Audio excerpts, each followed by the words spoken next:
Good morning, everybody. Thank you so much for coming along today and really making yourself a priority. I've loved having this time with you and being here yesterday as well. I really got an insight into what you guys are up against at work, both professionally and personally. And my background isn't clinical, and I'll come on to that in a moment. But what I want for you today, obviously we're looking at identifying stress, looking at support tools for you to reduce. I've got workplace stress here, but these tools are suitable not just for work, for at home as well, and for using with your patients, with your family, with friends, colleagues. They really are applicable to everybody. So I hope that you all feel empowered, inspired, and ready to try some things. So a little bit about me. I've got a bit of a varied background. So best-selling author of this book here, Be Free. I'm a life coach. I'm the founder of the Be Free coaching method, which is a specific method of coaching for those who suffer from anxiety, stress, and overwhelm. I'm a meditation and mindfulness coach as well, advanced Reiki healer, owner and founder of a health and well-being space in the northeast of Scotland called The Sanctuary. But all these titles are important, degrees and postgraduates and all those things, but what I really want to get across to you today is my experience. My background wasn't always this. My background was actually sales and marketing. And from the age of 15, I'd suffered from crippling anxiety and panic attacks. By the time I'd reached 18 and started drinking, I started to self-harm. I suffered from anxiety and panic attacks and depression up to my early 30s until I ended up chronically ill and bedridden with stress and anxiety. And it was at that point I had two choices. Either I remained in bed, chronically ill, unable to raise my 3 children, or I did something about it.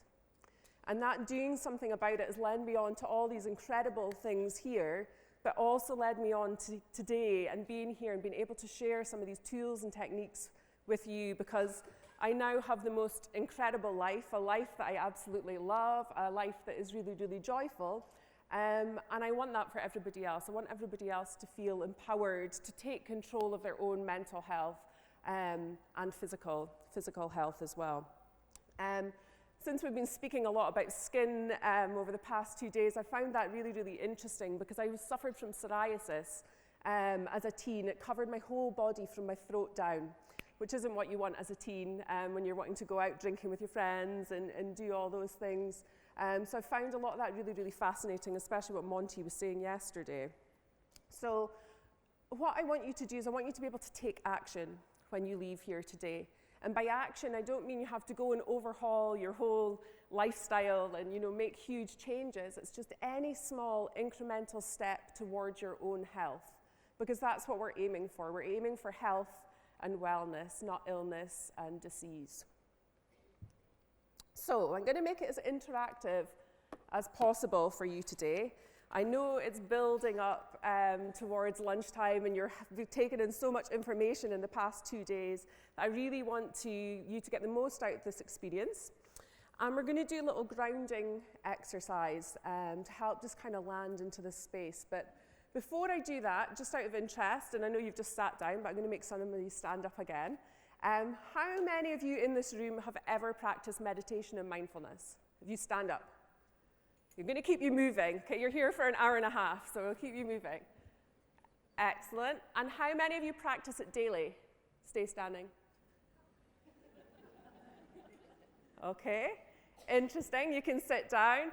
How many of you have practiced mindfulness before or been taught mindfulness? If you stand up. Okay, and how many of you practice it daily? Okay. Interesting. So you're going to be learning, you can sit down. You're going to be learning some of these techniques today, because what I want you to recognize, and I think this should be taught as part of your nursing curriculum because it's so important, is that these things they're not difficult to learn. Yeah, sometimes we overthink things. But I'm going to make it really, really simple for you today, that you're going to have some tools and techniques that you can go home with and bring into your everyday life. So when next year if I was coming back and asked the same question, you would all be standing because you'd be doing it all every day, and that would make such a huge impact to your lives. So some of the techniques you're going to learn, we can do in as little as 8 seconds, okay? And they're going to enable you to have greater clarity with your decision making. So I don't know, would that be handy to be easier to make decisions, to help you feel calmer? Would that be helpful? Yeah? Help you feel more joyful? Yep. Yeah? Incredible. Okay. So let's begin.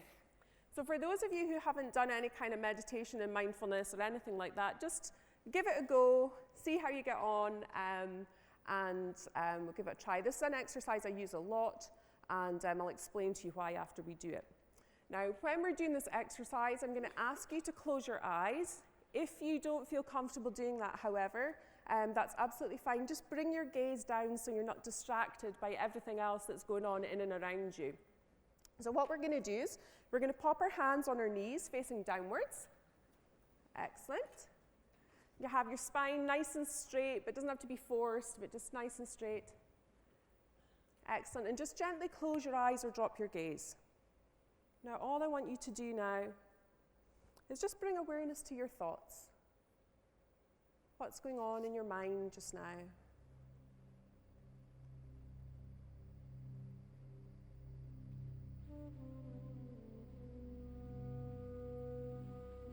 And then bring an awareness to your breath.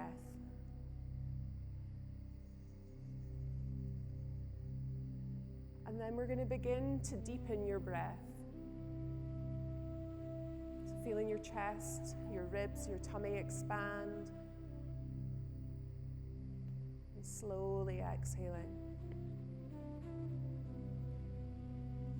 So you're taking nice, long, slow, deep breaths in and out.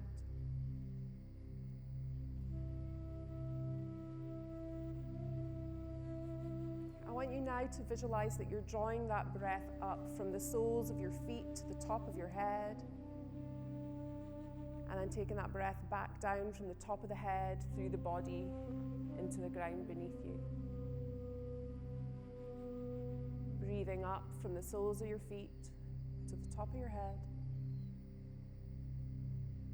And exhaling down. One more time, breathing up.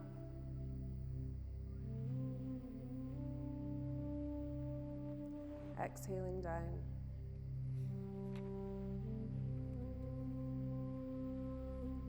And we're going to begin to take 3 nice big deep breaths in and out. More active breaths, guiding yourself back. Nice big breaths. And then when you feel ready, you can gently blink open your eyes.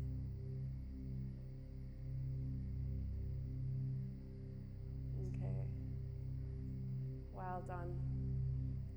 Well done. So I can feel, it feels calmer in the room. Yeah. So that particular breathing technique is one that I used to use frequently when I suffered from panic attacks. And it's one that can be really, really beneficial when you're at work. You've maybe been dealing with a traumatic client or patient, and you've got to kind of transition into that next person, okay? Now, you can't always sit with your eyes closed and your hands on your knees and do it like that, but what you can do is just visualize drawing that breath up from the soles of your feet to the top of your head and back down. Do that a couple of times, 3 times maybe, and then just anchor yourself into that space. So it's just the quickest way to connect your mind and body back together. Do we feel calmer? Silence? Are we sleeping? Amazing. Okay, so that's just one technique that you could use. You know, if you were out on rounds, you're in the car before you go and see someone, breathing up, breathing down, breathing up, breathing down. You could do it before you go home. Yeah, you finished work. Go into your next transition. Okay, so are you stressed? We're going to find out. But what I would say here is I want you to go into this session with awareness. Okay, that's what I really want you to take from today, because without awareness, you can't take action. And this has come through in a lot of the sessions, you know, about taking action on what we're learning, rather than just sitting with it and just coping with, you know, how things are. Kind of harping back to other sessions, but, you know, I found it really quite empowering and inspiring, and I'm not from a nursing background, you know, this opportunity to actually make changes. I was stressed, anxious, overwhelmed, had a multitude of different conditions that I'll come on to, but I never did anything about it, yeah? I didn't even really recognize that that was the cause of my illness. I just thought, well, I'm just bedridden and that's how it is, yeah? So as we go through this, I really want you to bring awareness for yourself, for your colleagues, for your friends, for your family, for your patients, and we're going to come on to actions that we can do to do something about it. 602,000 workers within the UK are suffering from stress, anxiety, and depression. 12.8 million working days are lost due to work-related stress, anxiety, and depression. These were taken from a labour force survey from 2018, and what I would say is these figures at the top here are just going to be the tip of the iceberg. Okay, a lot of these things won't have gone recorded.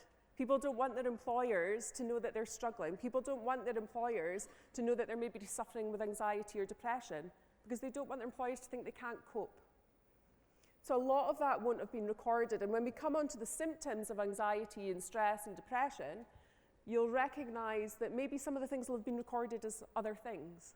Okay, we won't have attributed them to that. So it's huge. And as I say, this is from 2018. This will have grown. Unfortunately, there's no sign of those statistics dropping or changing. If anything, they're just going to increase. The interesting one here is that the highest rates of work-related stress, depression, are within the health and public sectors. Okay? So let me repeat that. The irony is that the highest rates of stress, anxiety, and depression are within the healthcare sectors. It's a bit alarming, isn't it? And the most commonly affected are women. So we've got a high ratio of women in the room here as well, so due to the nature of your work, but just, you know, let that sink in. It's huge, but there is an opportunity for us to take action.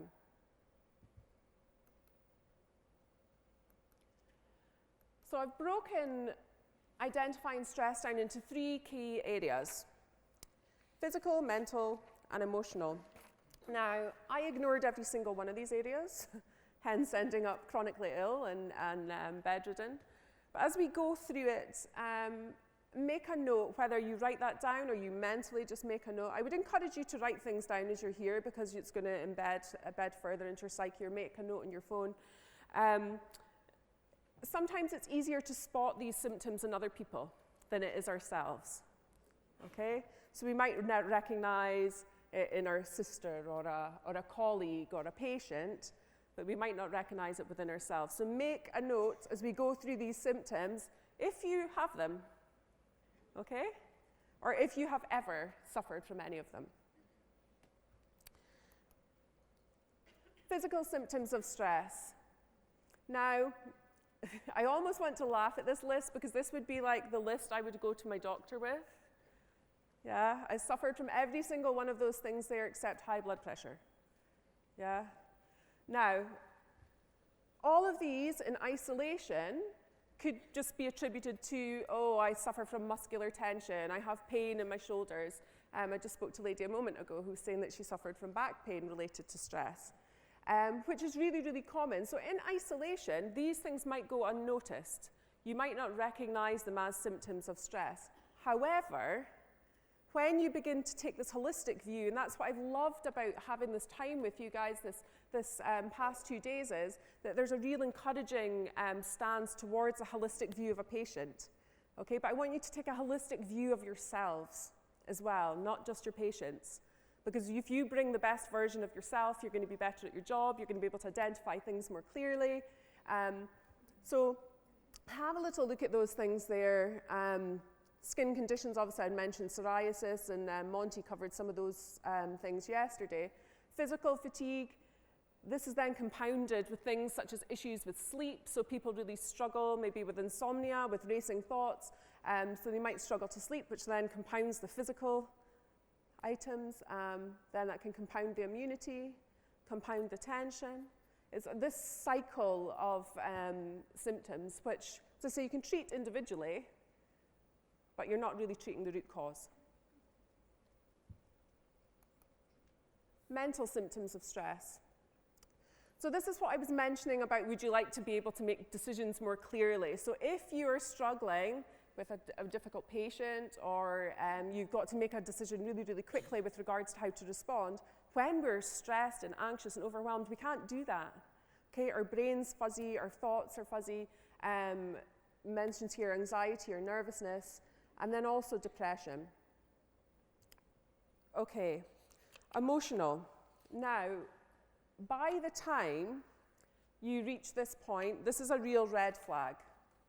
Okay, this is the point that I see most of my clients, okay, because they'll have gone through their GP with all the other conditions, they're not getting anywhere, then they get to the point where they're depressed, they're anxious, and they're not happy with the person that they're becoming. Now, make a note of these, as I say, if you see it in yourself and in others. Things such as over and under eating, also things that could be related there would maybe, you might see this in patients, an increase in use of drugs or alcohol to cope with the stress, feeling teary or withdrawn. So it's good to just be aware of these when you're dealing with patients, but also with your colleagues, friends, and family and things as well. What we're going to do is we're going to have a look at kind of how to overcome this. What can we do to do something about this? When I'm working with clients, I discuss something called their stress bucket, okay? And your stress bucket is something you carry with you all the time. By the time you reach this point, your stress bucket is full to brimming, and it's just going to take one knock that's going to tip you over the edge, okay? It could be something as little as your child knocks over their juice at the dinner table, and you freak out. Yeah? So what we're going to do is you need to have tools and techniques to help you empty some of the stress out that bucket, because it just gets filled up. You maybe miss the bus to work, so that gets a little bit of stress. You've got a family member who's chronically ill. You've got that chronic acute stress. And it just gets added to, added to, added to, added to, added to. And if we're not emptying it, this is what happens. Okay? One person asks you to do something else at work and you end up crying. I'm sure many of us have been there. Yeah, some of you are nodding at me or can relate to it. So this is your call to action, okay? Put your hand up just now if you can recognize any of these symptoms, not singling you out in yourself, you might not want to do that, but in yourself or others or colleagues or patients. I would imagine everyone has experienced that. Okay, so this is your call to action. It's time to do something about it, because these are not symptoms of health. This should not be the normal. Health should be the normal. Calm, balanced living should be the normal, not this. So let's have a look at how can we overcome some of these things. Exercise. I always get eye rolls from nurses when it comes to exercise when I'm doing any work in the NHS, because they're like, Susie, we work 12-hour shifts, we don't get time to take lunch breaks. But it can be small things, maybe parking 5 minutes away from work and just using that 5 minutes just to walk to work, and using the same 5 minutes at the end of the day just to clear your head. Make sure it's something fun. On your days off, maybe take your dog for a walk, get outside. Getting outside into nature is huge, so many benefits. I've learned a lot, I already know quite a lot about breathing, but I've learned so much more about the effects of breathing in relation to your work for things like lymphedema and things like that. So getting outside is really, really important to get good quality oxygen into our lungs. But pick something that's fun for you. So I don't really like going to the gym, for example, but I do go boxing and I do yoga. Find out what's going to fit in with you. There's so many options to do things now that there's not really an excuse. Yeah?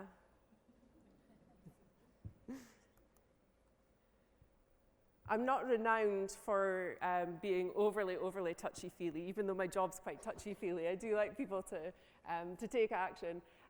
Meditation and mindfulness. So we did a little grounding exercise at the start, and we're going to dive a bit more deeply into that, but it's something I'd really encourage. I've taught children in nursery school meditation and mindfulness.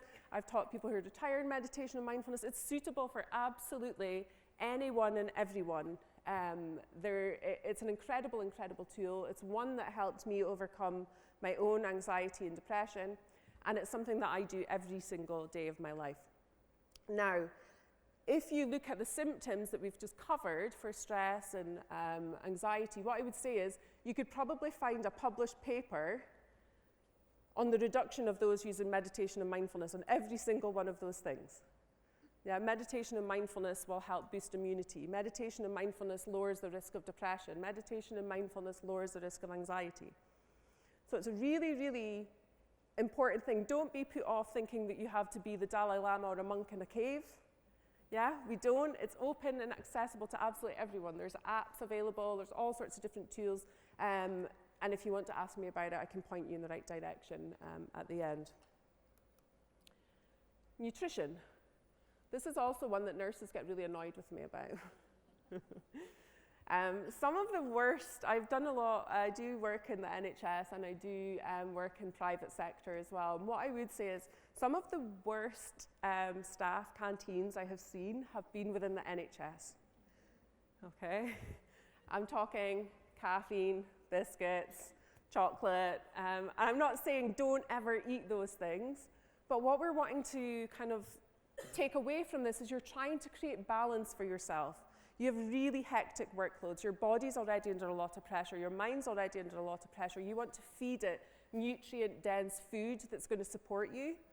Maybe takes a little bit of planning, a little bit agreeing with everyone in your team. Okay, let's stop taking in all the biscuits. Let's try and do something a bit different, because you will instantly begin to feel better when you eat better.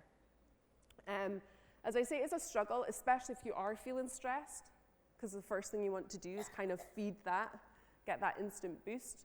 But also with the instant boost comes a drop, okay? And that's what you don't want. You don't want the caffeine drop, the sugar drop. So you're wanting to keep it nice and balanced. Breathing. So we did a little bit of breathing at the start, and I've heard the importance of the breathing for your patients. So we're going to do some breathing ourselves just now.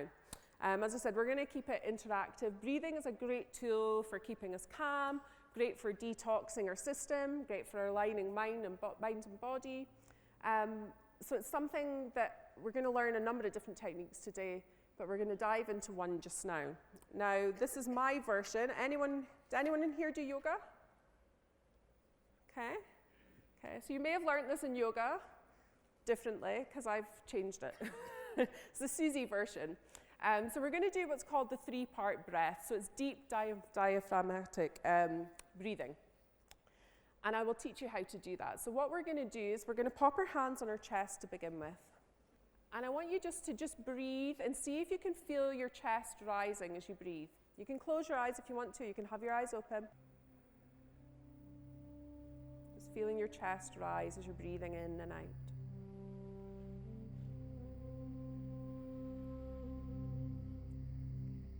Then popping your hands down to your ribs. So deepening the breath to see if you can feel your hands move in your ribs. Taking that breath all the way down, feeling your ribs expand, and exhaling slowly, letting them contract. And then popping them all the way down in your tummy. Taking that breath really deep now, down to your tummy, seeing if you can feel your tummy rise. Expand, slowly exhale. One more time, all the way down your tummy. And exhale. What we're going to do now is we're going to mix it up a little bit. We're going to take a little breath into our chest, a little breath into our ribs, another little breath into our tummy, and exhale fully. I'm going to try that again, breathing into your chest, ribs, tummy, and exhale fully.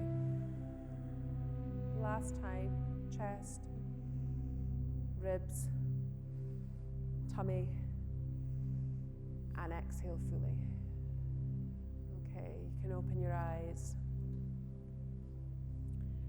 Now, when you're taught that breath, those of you who've done yoga before, you've been taught to breathe into your tummy, your ribs, and your chest.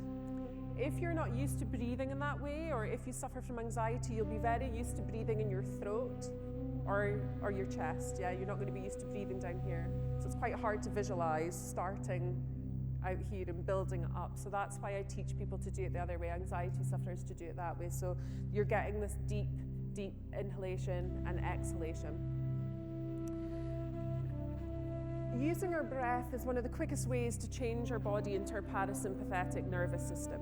So it moves us from that fight or flight response into that rest and digest. And that's where we want to be. Currently, the majority of us spend most of our life in that fight or flight response, constantly doing, which isn't good for us. It leads to inflammation, increases in cortisol in your bloodstream. So what we're wanting to do is maybe use the breath to help shift us and get as many opportunities as we can to be in that parasympathetic nervous system as opposed to our sympathetic nervous system. Feel calmer? Yeah? Smiling. I like it because then lots of people smile back. It's good. It's good. Now, a lot of people who suffer, you've maybe got somebody at work who kind of can be a little bit of a misery. Maybe you don't. Maybe everybody's beautiful and lovely in your team. But smiling is some people just really struggle with it if they are feeling stressed and anxious and overwhelmed. They like to walk about feeling grumpy. Yeah. It's almost like, well, that's just who I am, yeah? And I have encountered a number of those in the NHS as well. But what I would say is it's a really, really quick way to shift our mood, to shift our emotions, especially if you're dealing with people on a day-to-day basis. We don't want to be carrying all that kind of emotional stuff forward with your next patient, your next client, or your colleague. Yeah, it's a really quick way to trick our brains as well into thinking that we're happy. And we're going to do a little bit more on that later as well. And mindset and attitude. So this is key, or maybe should have put this at the top. I find it really interesting. In the nature of my job, I do read a lot of research papers and things and look at the keys to happiness. What is it that makes people happy? And the number one key is to decide to be happy. Yeah? To make that decision. So if we make that decision that, okay, I'm going to do something about my stress, or make that decision that I'm going to be calm, or make that decision that I'm going to be joyful when I go into my work, it's a conscious decision.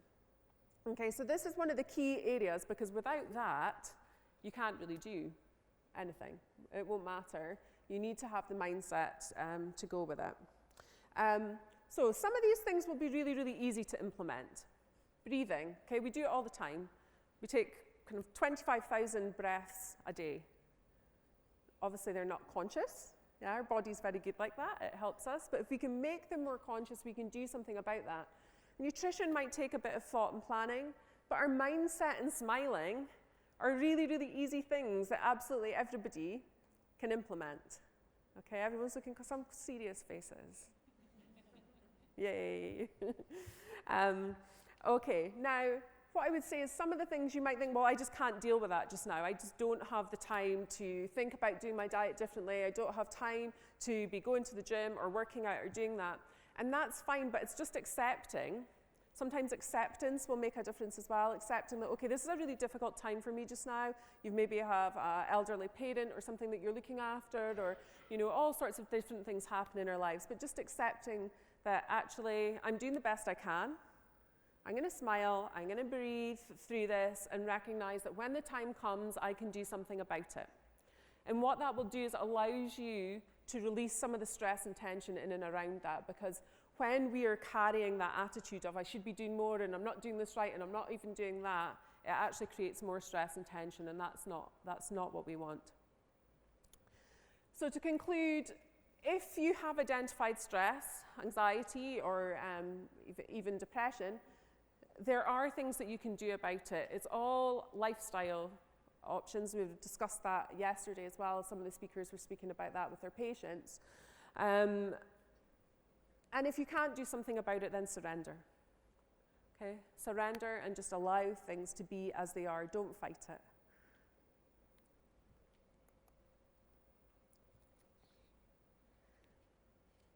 How to find certainty and calm in an uncertain and chaotic world. Okay, this is really important element of creating a lifestyle that supports you in feeling calm and balanced. Do we think we can find calm in the chaos? Yeah? 100%. What I would say is kind of nurses or anyone who's working within the healthcare service, it's a very, every day is different. No 2 days are the same. No 2 patients are the same. There's so much change, not just within your day-to-day working life, but also within the healthcare service. So you're constantly battling change and uncertainty. Now, as human beings, one of our core needs is uncertainty, but certainty is also a core need as well. So how can we do this? How can we bring this calm and certainty into our day-to-day lives? So I'm very similar to you. My job, no 2 days are the same, no 2 clients are the same. We've got a very, very full life, 3 children, lots of animals, and it's very, very busy. But what I do to create that certainty is I make rituals and routines part of my daily life. And what that does is it allows that degree of certainty. So it might seem boring to start with, but I go to bed at the same time. I get up at the same time. The majority of the time I even have the same breakfast because it takes away that decision-making process. I go to the same gym, I go to the same yoga class every week. I go to the same boxing class every week at the same time. I don't have to think about it. That's just what I do. So it takes away some of that decision-making and some of that uncertainty. It might sound a bit kind of crazy planning. I plan my days as well, hour by hour. I plan my weeks. I plan the food we eat. But what that does is it allows me to remain calm when everything else around me is feeling quite crazy. So I want you to have a think about, in your own life, are there things that you could automate to make your life easier? Is there support that you could get? Is there things that you could do on a daily, weekly, monthly basis, regularly, that would support you? And just factor that in. So, you know, the yoga and the boxing and things, that wasn't something that just kind of happened overnight, but now I make that commitment to myself that I do that every single week, that's my commitment. It's blocked out and that's it. Because if we don't plan it, if we don't schedule it, it doesn't happen. So, I mean, I joke kind of, you know, saying feeling a bit OCD. I did, when I had really bad anxiety, did used to have symptoms of OCD, but this is different, yeah? This is allowing me to have the freedom to enjoy the uncertainty in other areas, okay? It's taking a little bit of control back. Now, one of the easiest ways to do this for yourself might just be to start with menu planning, okay? Plan your shop, do your shop online, or go into the store, plan it out. So when you finish a 12-hour shift or you come home from work, you don't have to think, oh gosh, what am I going to eat? Yeah? It's another decision that's taken out of your way, planning your lunches, so that you can begin to start to nourish your body in a positive way. Just jumping back actually to the last slide as well. Another thing might be to incorporate some breathing in the morning. 2-minute breathing exercise or 2-minute meditation, and we'll do some of that as we go through things as well, just to allow you to set up your day properly. The morning would be the best time to create some rituals and routines so you're starting off in the right direction. This was touched on slightly with the last speaker with regards to speaking to the homeless and how we speak to people and, you know, thinking about how we communicate with people. And this is also really important for creating a life that is joyful. And we're going to cover a few different things here. So your mind will always believe everything you tell it. Feed it hope, feed it truth, feed it with love. This isn't just, it's a scientific fact. Our brain does believe what we tell it. And even in Monty's talk yesterday, he was speaking about, the condition of the young boy who'd managed to manifest the blisters on his neck. Okay, so this is science. So it's really important to think about what we're thinking about. Yeah? What we're thinking about, what we're saying, how we're saying it. So there's no truer saying than it's not kind of what you say, it's how you say it. But I would argue as well that it is important what you say as well. And I'm going to give a little example of that. So single one of you out. Feel like the magician now, everyone I want to hide. Okay, so if I were to say to you, "You're so stupid, you're such an idiot." And then if I were to say, "You're so stupid, you're such an idiot," doesn't matter what I have said or have said it. Either way, it's impactful, okay? And her brain will believe what I have just told it. So it's really important to think about what we're communicating with people. If I were to say to you, "You're so beautiful, I love you," okay? Or "You're so beautiful, I love you." Yeah? So it's really, really important to think about not just what we say, but how we say it. Okay, we're going to do a little exercise just so that you can all get a little bit of experience of this. So what I want you to do is I want you all to slouch in your seats like teenagers. Okay? Get really, really miserable. Yeah, lower your head, so you lower your energy. Curl in your shoulders. And I want you to say, "I'm so happy. I'm full of energy." Okay. Then I want you to straighten up. Smile. Okay? And say the same thing. "I'm so happy. I'm full of energy." Okay, now try and say it, sitting up, smiling, but in a really miserable tone. It's hard, isn't it? Okay, so what I want to demonstrate there is not just what we say, not just how we say it, but our physiology as well. Okay, so by changing your physiology, you can change your mood. So if you sit up straight, if you roll your shoulders back, even if you're feeling crap, and smile, you instantly feel better. Okay, so we can use that to our advantage. We can use our physiology to our advantage. So yeah, smiling, well done, everyone, for doing that as well. Smiling can really help. So we need to have both actions together and think these positive thoughts. So we think around 16,000 thoughts or words, or say 16,000 words a day. But then that doesn't include all the internal chatter that we have with ourselves, which quite often is not positive, loving, or constructive. Okay, so I want you to think about that internal chatter as well, because that will be feeding your brain, feeding your mentality. Now I'm going to do a little reading for you from a book that I really love, and I want you just to take a moment to think about this as we go through it. You can only think one thought at a time. Therefore, see that it is positive, constructive, and loving. And then you will find yourself saying constructive things and acting in a loving way. In fact, your whole outlook will be positive, and your life will be filled with love, joy, happiness, health, success, and harmony. When you are at all sensitive and you have negative and destructive thoughts, they undermine your whole being. Your outlook becomes dimmed, and you feel depressed and even physically ill. Change it, and you will change everything.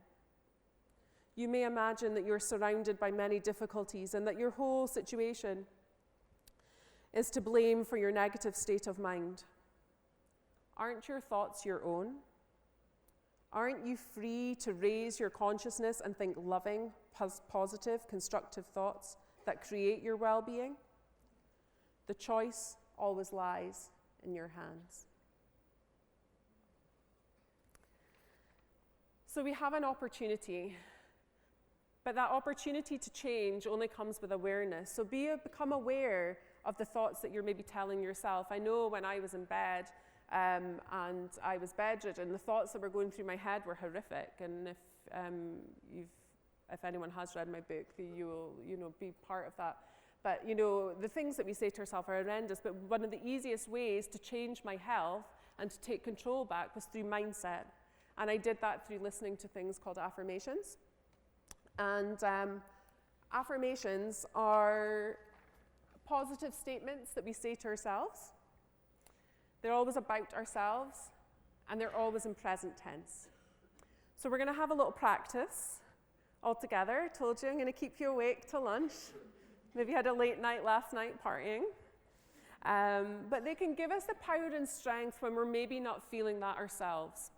So for me, for example, when I was at my lowest, I used to feel that I was going to have a heart attack and die when I was driving my kids. Okay, and in the reality, logically, that wasn't going to happen, but in my mind, that was real. So when I was driving, I just used to repeat affirmations in my head. You're brave, you're safe, you're loved, you're brave, you're safe, you're loved, you're brave, you're safe, you're loved, until I got from A to B. I was like, whew, got there, yeah? Really, really powerful. So don't underestimate the power of your own thoughts when you're approaching things and approaching difficulties and approaching challenges, and we can use affirmations to help us. So this one here, I am incredible, amazing, and fabulous. Okay? So we're all going to give it a try. We're all going to say it together. So we're going to go after the count of 3. Okay? 1, 2, 3. I am incredible, amazing, and fabulous. Right. It can feel a bit uncomfortable. I get that. Yeah, we're maybe not used to saying these loving thoughts towards ourselves, but we're going to try again, okay? On the count of 3, 1, 2, 3. I am incredible, amazing, and fabulous. Woo! Awesome. So well done, because you do incredible jobs. You're all absolutely amazing, and you deserve to recognize that. Okay, so tell yourself, repeat, repeat, repeat, repeat, repeat, whatever it is you need to hear, whether it's that I am strong enough to, there's a lot of encouragement here, to make that changes. So maybe if it's approaching your boss, for example, it could be, I am brave and confident, I'm brave and confident, I'm brave and confident, I'm brave and confident, I'm brave and confident, saying it in your head, smiling, shoulders back, chest out, yeah? Allow that changes to take place.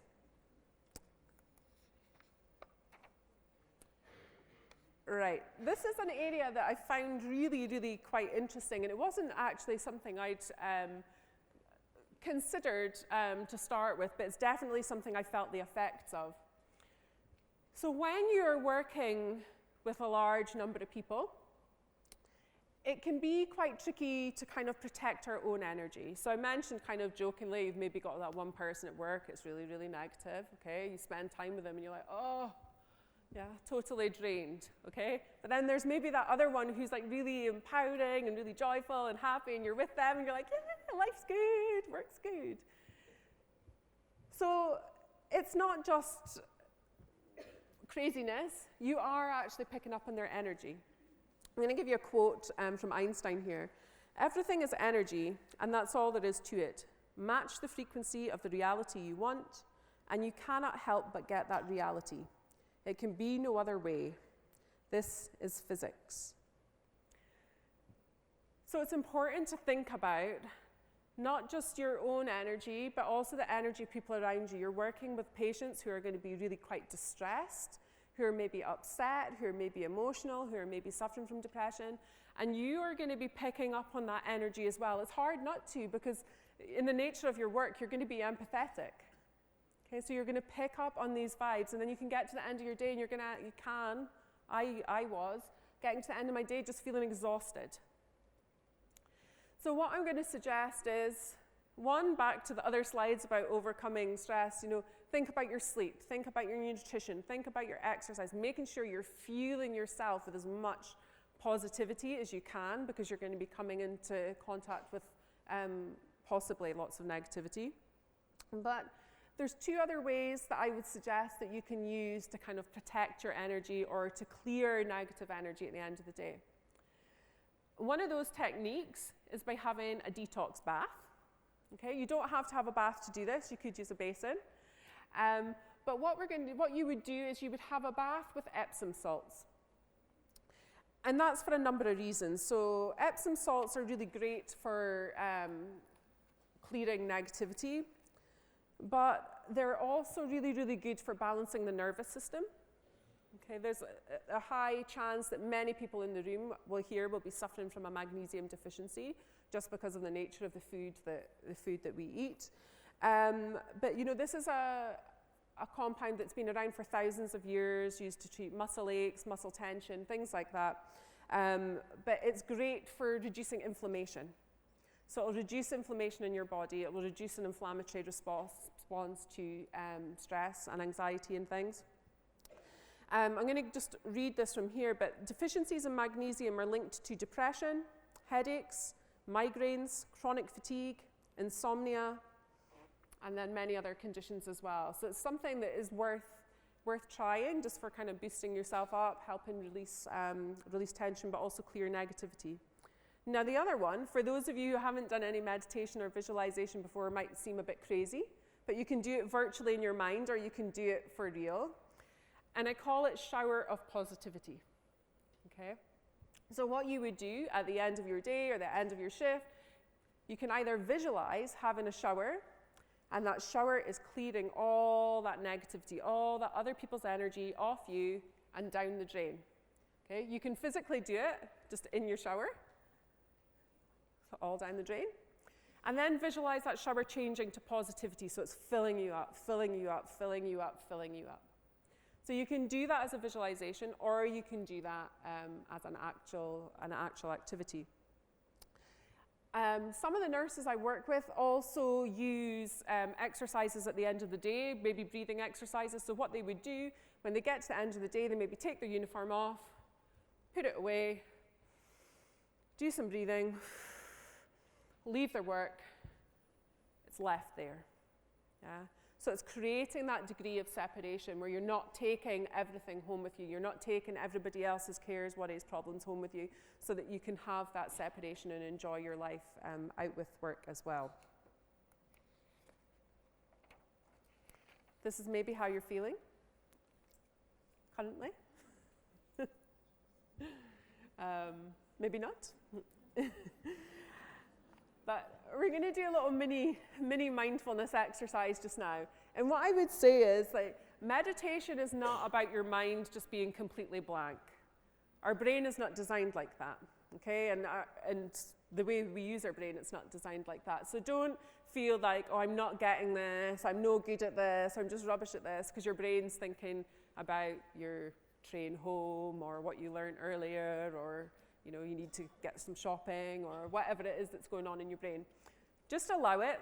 There's no right or wrong way to meditate. There's no right or wrong way to do mindfulness. The fact that you are attempting to do something is better than nothing. So we're going to give this exercise a little go. And this is one, I'll explain at the end how you can do a shorter version.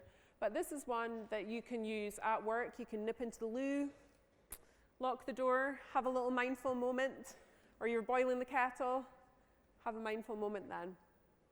Okay, so as before, I want you to sit with your backs nice and straight. You pop your feet flat on the ground, and your hands on your knees just facing downwards.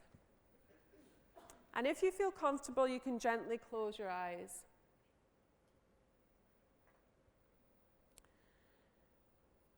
So just going to begin to step out of automatic pilot. So I want you just to begin to just check in with your brain. How are you feeling? Just asking yourself, how are you feeling? Noticing if you've got any physical discomfort. And just bringing awareness to it, not trying to ignore it.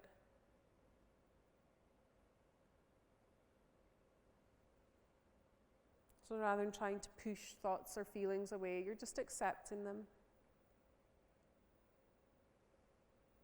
Being aware if there's any sensations in your body. Then becoming aware of your breath. Feeling the breath traveling in and out. Feeling the tummy rise and fall.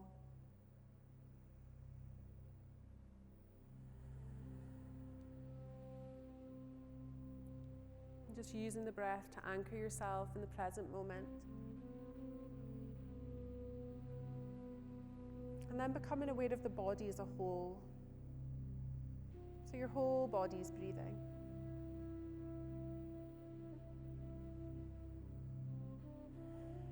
Okay, you're going to begin to take a deep breath again. And when you feel ready, just blink your eyes open.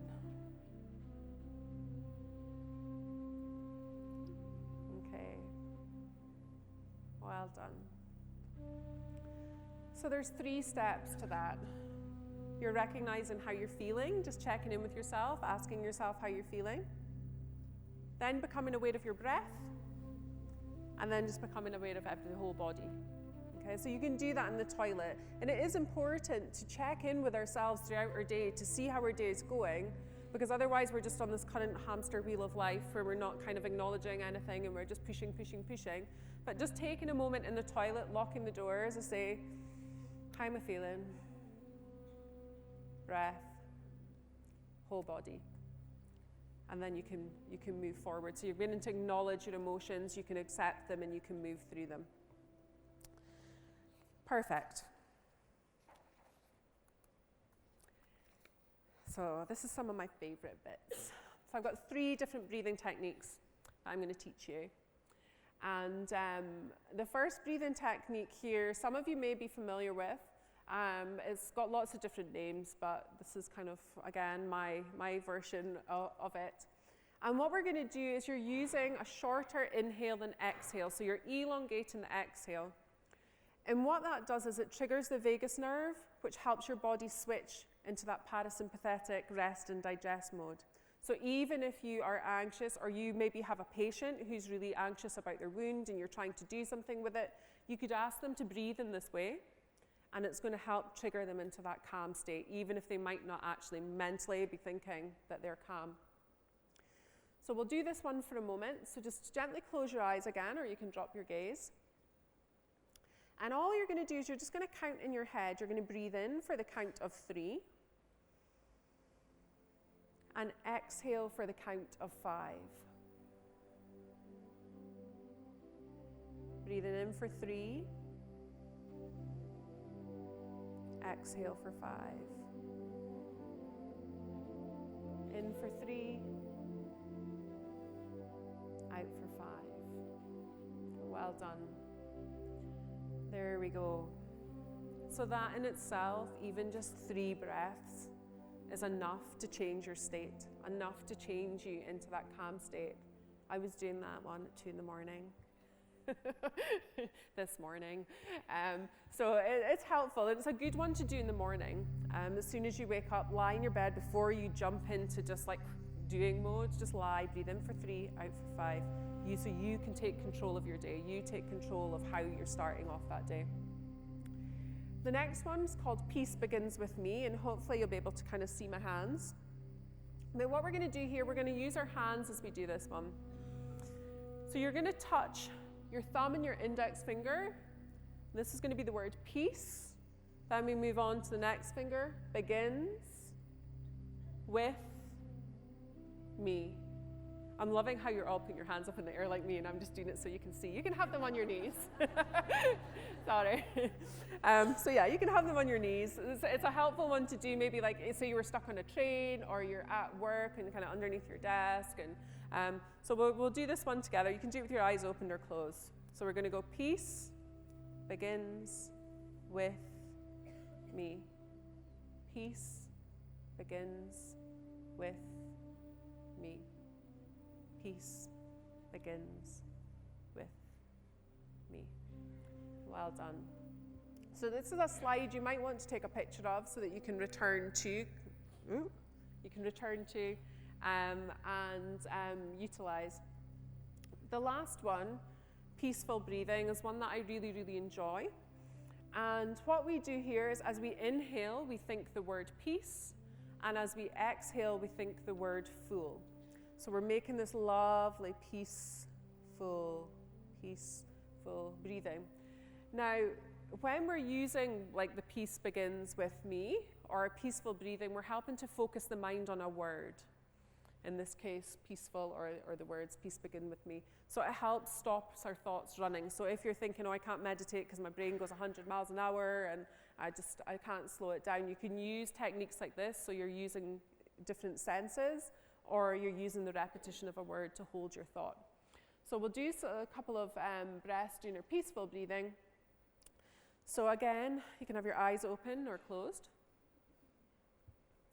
And as you breathe in, thinking the word peace. And as you exhale, thinking full. Breathing in peace. Exhaling full. Breathing in peace. Exhaling full. So you've got that lovely, gentle rocking. You can gently blink your eyes open. That gentle movement of the breath. You have the words, so you're triggering that part of your brain that's listening and thinking, okay, peaceful. You know, she wants to feel peaceful. So we can use it in that way, so it's really, really powerful. Okay, well done. You're nearly at lunch. So what I thought we could do is I thought that we could end our session today with a beautiful guided meditation and relaxation.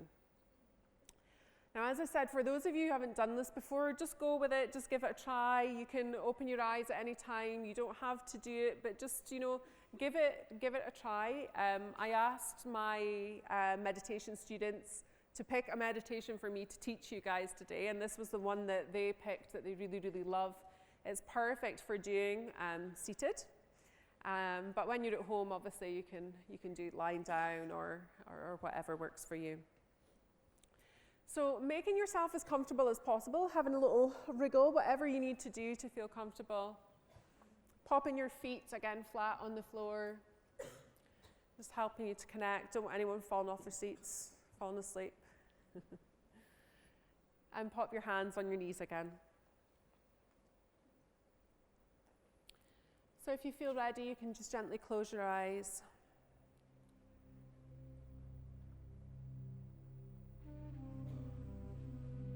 So just making yourself comfortable, feeling your body alert. Your back nice and straight, but nothing forced, just stable and relaxed. Just feeling your feet firmly planted on the floor.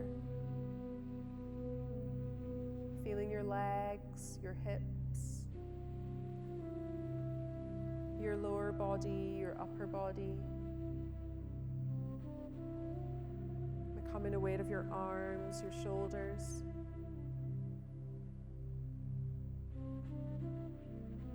Your neck, your head.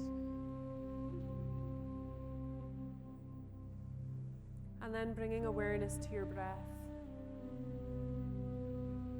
The actual physical sensations of your breath. Maybe feel it traveling in through your nose.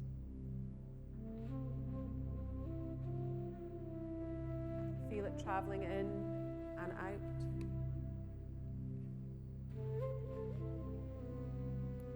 Just letting your breath be without trying to regulate it or change it. Allowing it to flow easily and naturally.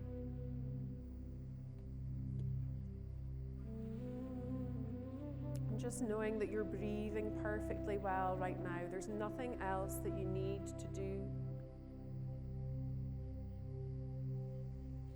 Just allowing your body to be still with a sense of dignity. And And as you sit here, I want you to begin to imagine in your mind's eye an image of the most magnificent mountain. It might be one that you've seen before or one in your imagination.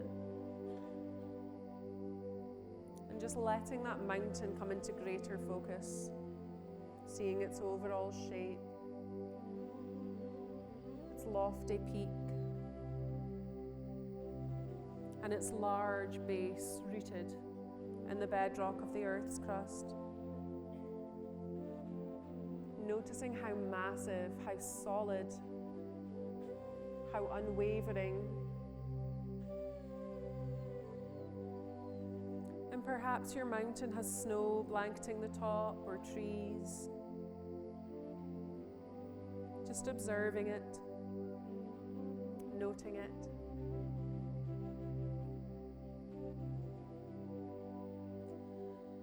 And what I want you to do now is I want you to bring that mountain from your mind's eye and bring it into your body so that you are the mountain. That your own body sitting here is the body of the mountain. You share in the massiveness and stillness. Your head becomes the lofty peak. Your shoulders and arms, the sides of the mountain. Your pelvis and spine connected. Feeling centered, grounded, solid. And as you sit here, becoming aware of the fact that as the sun travels across the sky, and the light and the shadows and the colors change, that you remain still. The changes happen around you moment by moment, but you are stable, strong, and secure. In winter, you get blanketed by snow. And in summer, you're surrounded in sun. Yet you are not changed one bit by the weather. Flowers bloom in your high meadows. But through it all, you continue to sit unmoved by the weather, by what happens on the surface. And in the same way as we sit in meditation, we can learn to experience the mountain. We can embody the same unwavering stillness and groundedness in the face of everything that changes in our own lives over seconds, hours, years. By becoming the mountain in our meditation, we can link in with its strength and stability and adopt them for our own. We can use its energies to support our energy. So if you find you resonate in some way with the strength and stability of the mountain as you sit, it can be helpful to return to this point in your wakefulness. So just returning back to your breath now. Breathing deeply, fully. Feeling your feet firmly on the floor. Guiding yourself back, maybe wriggling your toes, wriggling your fingers, shrugging your shoulders. And when you feel ready, you can gently blink your eyes open.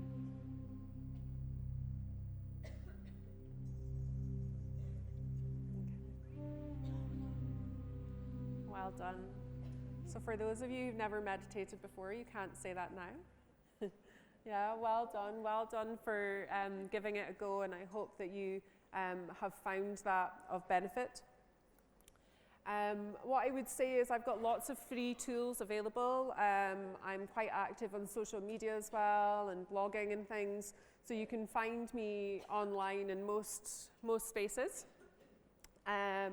And my book is available here today, but it's an opportunity to get some further deeper tools that you can maybe utilize for yourself or patients or colleagues as well. So thank you so much for having me here today. I really appreciate this opportunity.